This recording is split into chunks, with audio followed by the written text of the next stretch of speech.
Hi, I'm Bob Freeman. This is Elliott Bay Bicycles, a bike store in Seattle since 1983. And we have a long history with our own bikes and European bikes and Eddy Merckx.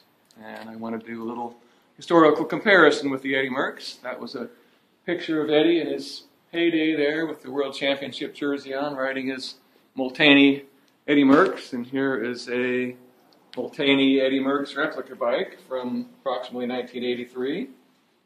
And this was restored in our shop here, and it's very accurate as far as the components that go on it and the decals and everything like that. So this is just how one would have ridden a bike back in the day.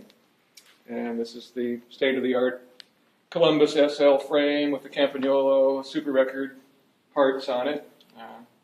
Ubiquitous in the day for top-end bikes. Everybody rode Campagnolo parts, and Eddy Merckx was always a fan of Campagnolo, so this has to have them. And so basically a lightweight steel frame with 6 gears in the back, and the gearing is certainly geared for what someone would have ridden the steepest hills in the Alps with, but the racers probably never actually used gears quite that low. But for a average recreational rider in this area, especially since it's so hilly, we like our gears like that. Lightweight tubular wheels in this case with the 2 faux tires on them to match the bike somewhat.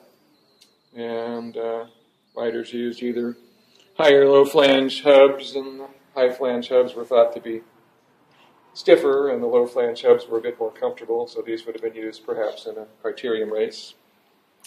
And the Campagnolo pedals, of course, were used with leather shoes that had slotted cleats on the bottom for keeping yourself attached. And so that was the state-of-the-art bike in 1983. And then we fast forward to 2014, where the computer age has allowed us to do very elaborate designs that where there are no boundaries as far as the shapes and the sizes of the tubes, and the materials science has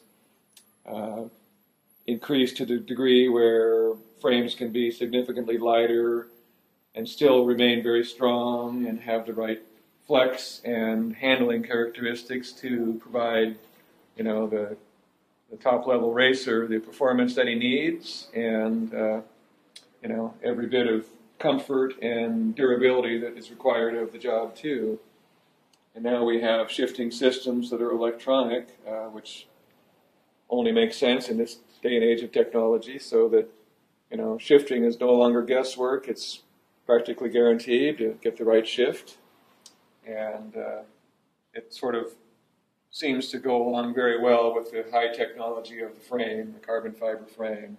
This frame is a high modulus carbon, which means it's lightweight, high stiffness, and then they can layer it in such a way to achieve the flex and strength characteristics that are required.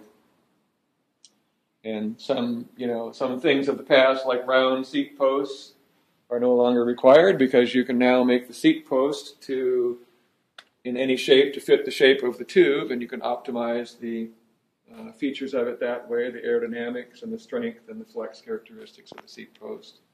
And the same thing with the steering apparatus here. You can optimize the strength and aerodynamics of that whole apparatus there. And then the fork has always done the same function. It's designed to enable the bike to steer correctly and handle correctly too. And so they've achieved essentially the same result with much more high technology now. Lighter weight and more torsionally rigid and still very strong, but able to absorb the high-frequency vibrations and keep the bike on the road where it should be. So that's a historical perspective of racing bikes and Eddy Merckx in particular.